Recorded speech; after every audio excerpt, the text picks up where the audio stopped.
Akshita golden bridge phase 2. ఇందులో వచ్చేసి మనకు నార్త్ ఫేసింగ్ ప్లాట్ 310 గజాల ప్లాట్ ఒకటి వచ్చింది. ఇది వచ్చేసి మనకు ఆపోజిట్లోనే పార్క్ ఉంటుంది. ఈ రోడ్ సైజ్ వచ్చేసి 40 ఫీట్. మహేశ్వరం టౌన్ నుంచి ఒక 2.5 km వెంచర్ వస్తుంది. ఇది పులిమాడ్ రూట్లో ఉంటుంది వెంచర్. ఇది వచ్చేసి మనకు HMDA ఫైనల్ అప్రూవల్, అన్ని ఫుల్ డెవలప్మెంట్ వెంచర్.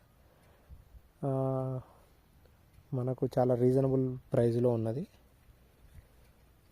మీకు ఎవరికైనా కావాల్సిన వాళ్ళు కాల్ చేయండి. వెంచర్ మొత్తం చూడండి ఒకసారి. పెద్ద రోడ్.